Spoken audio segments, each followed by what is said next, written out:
गैसुद्दीन शेख साहब,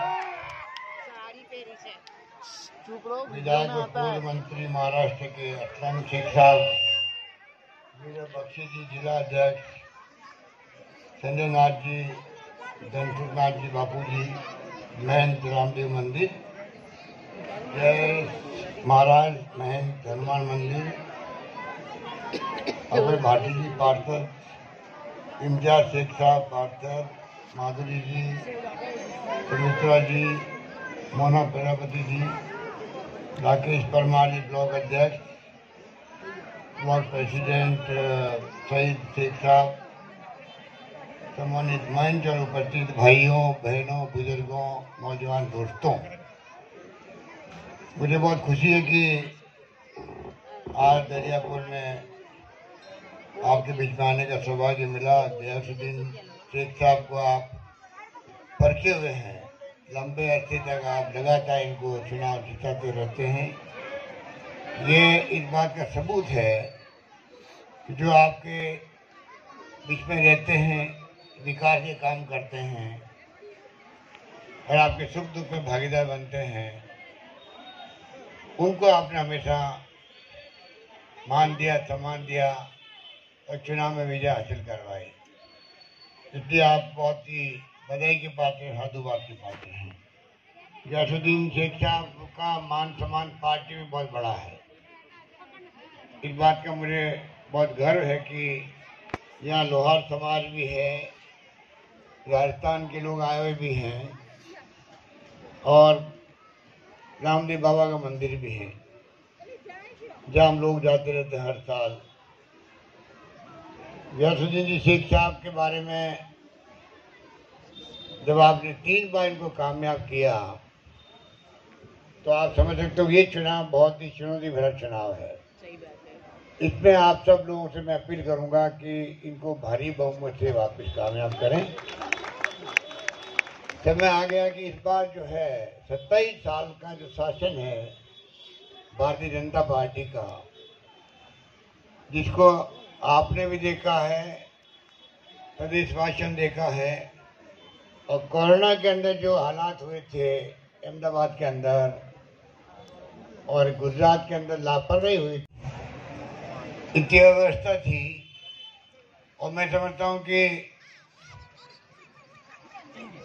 सरकार पूरी बदल दी। यहाँ पर नकली शराब से लोग मर गए, 70 लोग, अभी मोरी के अंदर 135 लोग मर गए। जांच भी नहीं करवा रही सरकार।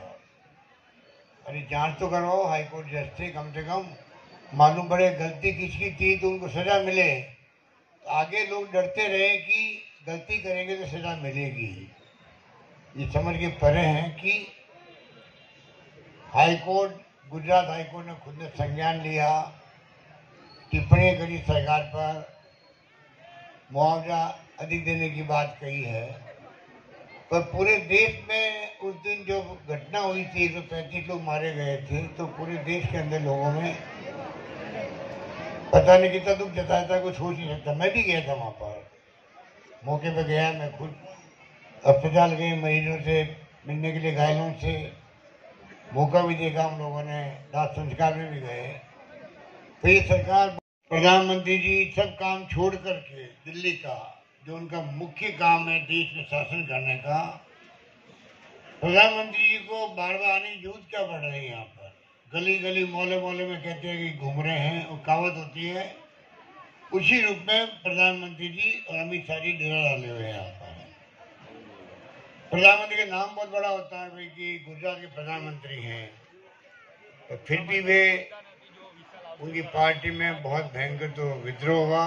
मैंने सुना 30-32 लोग रिबेल खड़े हो गए, यहाँ भी हुए, हिमाचल के अंदर भी हुए 21 लोग।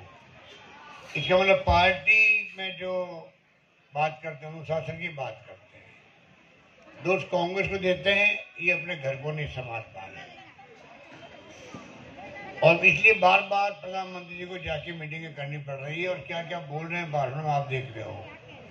यहाँ पे भी आरोप कांग्रेस पे लगाते हैं, कांग्रेस ने देश को 70 साल में कुछ नहीं दिया। आज जो कुछ देश दिख रहा है, आजादी के वक्त में सुई नहीं बनती थी देश के अंदर, बिजली क्या होती है लोग समझते नहीं थे, आज क्या नहीं इस मुल्क के अंदर, क्या नहीं बन रहा है, क्या नहीं, पानी, बिजली, शिक्षा, स्वास्थ्य, सड़कें, सब कुछ देश के अंदर है।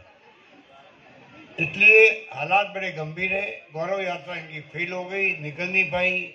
उस वक्त में जनता ने बहुत गुस्सा प्रकट किया और दूसरी तरफ भयंकर तो यहाँ बेरोजगारी है, लोगों को नौकरी नहीं मिल रही, ना सरकारी ना गैर सरकारी, और तो और महंगाई भयंकर है। भ्रष्टाचार की तो सीमाएं टूट गई है। इतना भयंकर भ्रष्टाचार मेरे ख्याल से गुजरात में पहले कभी नहीं सुनने को करता था, जो इस बार मिल रहा है। इस प्रकार से जो हालात हैं वो आपके सामने है। लघु उद्योग बंद हो गए नोटबंदी के बाद में, कितने लोग बेरोजगार हो गए, कोई सोच नहीं सकता। इसलिए कांग्रेस से जो आपने वादे किए हैं, वचन दिए, राहुल गांधी जी भी आए थे, राहुल गांधी यात्रा निकाल रहे, काय के लिए निकाल रहे हैं?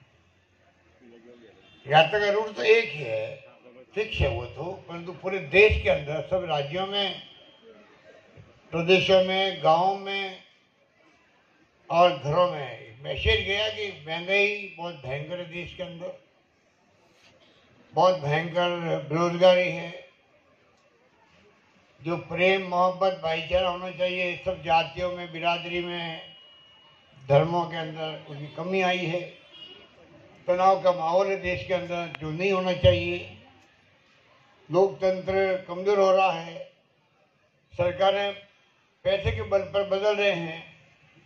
गुजरात में तो आपके एमएलए जीत जाते कांग्रेस के, उसके बाद में उनकी हॉर्स ट्रेडिंग होती है, खरीद फरोख्त करके उनको बीजेपी में मिला रहे हैं। ऐसा पहले कभी नहीं होता था। जब से मोदी जी आए हैं देश के अंदर, उसके बाद में नया मॉडल बन गया देश के अंदर,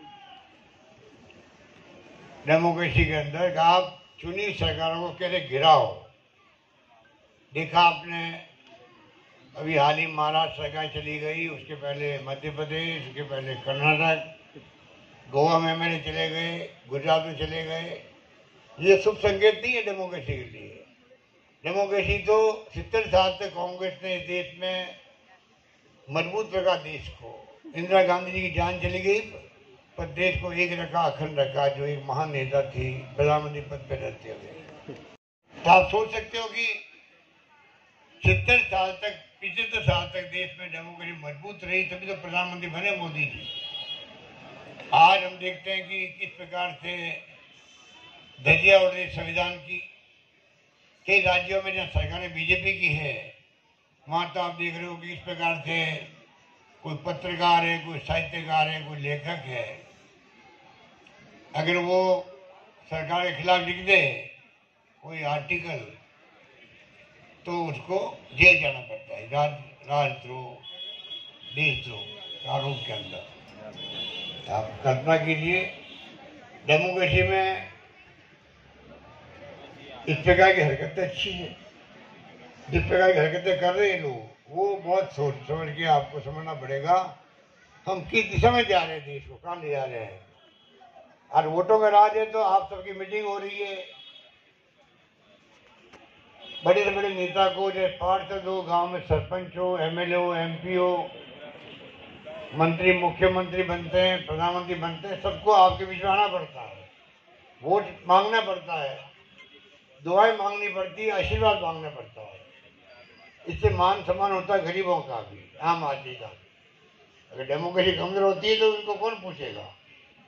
तो आज जो खेल चल रहा देश के अंदर, वो आप समझ सकते हो कि किसी भी रूप में उसको उचित नहीं कर सकते। इसलिए आपको सब लोग, पूरे प्रदेश के अंदर जो माहौल है, इतना ज्यादा सरकार विरोधी माहौल मैंने कभी नहीं देखा जो गुजरात में इस बार दिख रहा है। मीटिंगों में आ नहीं पा रहे लोग इनके, क्योंकि 5 साल से कोई काम किए ही नहीं।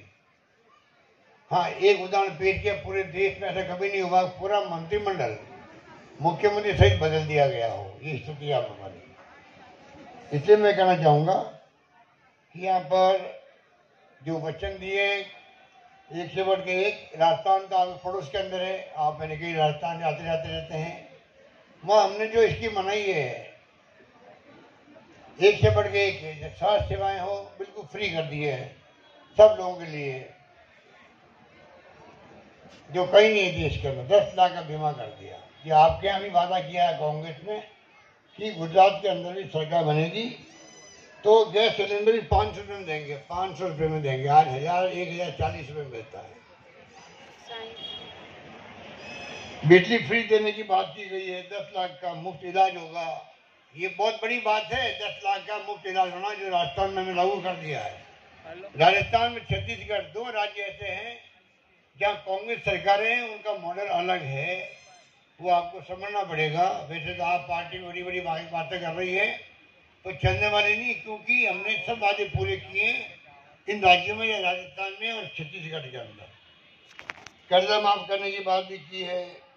आराम से खाना खा के बैठ के खाना खाता। मैं भी 2 बार खाना खा के आया वहाँ पे राजस्थान के अंदर। शहरों में सरकारी नरेगा चलता, गांव में वैसे ही शहरों में भी रोजगार के लिए 100 दिन की गारंटी दी गई है। इस प्रकार कई वादे किए गए हैं। ये वादे खाली कागजों में नहीं रहेंगे, ये वादे धरातल में उतरेंगे। आपके बीच में जो वादे किए गए वो पूरा करेगी सरकार। एक मौका 27 साल के बाद में वापस दीजिए कांग्रेस को, और गैसुद्दीन जी को आप कामयाब करें। इस बार माहौल और अच्छा बनेगा, ये मैं आपको दावे के साथ कह सकता हूँ। और उसी रूप में आप निश्चिंत रहें कि जो कुछ भी कहा जा रहा है, महंगे की मार भी कम नहीं है। आप क्या, मैंने सुना कि गुजरात में और हालात खराब है महंगाई को लेकर के, बेरोजगारी बहुत भयंकर है। सरकारी कर्मचारियों को राजस्थान में OPS की पेंशन दी है, पुरानी पेंशन, या वो भी लागू नहीं हो रही है। तो सारी जो स्कीमें वो आपको बताई गई। आपसे मेरा यही निवेदन रहेगा, एक वोट बहुत कीमती होता है। आप लोग जाकर के चुनाव के दिन कोई कमी नहीं रखें। और मेरे ख्याल से जो मैं देख रहा हूँ माहौल पूरे, मैं 7वीं 8वीं बार आ चुका हूँ गुजरात में, और मैं देखा है कई जिलों के अंदर, कई गाँव के अंदर, आदिवासियों में भी और बाकी जगहों पे भी लोग समझ गए हैं कि ये इनकी चाल चरित्र चेहरा जो था वो तमाम जनता के सामने आ चुका है। ना चाल है, ना चरित्र है, ना चेहरा है। भयंकर करप्शन हो रहा है। इसलिए इस बार सरकार बदलोगे तो पूरे मुल्क को फायदा मिलेगा। ये चुनाव खाली आप इसको गुजरात का नहीं समझे। अगर ये चुनाव कांग्रेस जीतती है तो केंद्र सरकार में झटका लगेगा मोदी जी को भी कि महंगाई के कारण से मैं चुनाव हारा हूँ। महंगाई कम करने की कदम उठाए जाएंगे, पूरे देश को फायदा होगा। वो समझ जाएंगे कि मैं, क्योंकि बेरोजगारी बढ़ रही है देश के अंदर, इसलिए गुजरात की जनता ने हमें कामयाब नहीं किया, तो कम से कम बेरोजगारी कम करने के कदम उठाए जाएंगे। आर्थिक हालात सुधरेंगे देश के, पूरे मुल्क को फायदा होगा। और तीसरा जो राहुल गांधी का जो उद्देश्य है, जिस रूप में तनाव है कौमों के बीच में, जातियों के बीच में, वो बहुत खतरनाक है। जो हमारे भाई साहब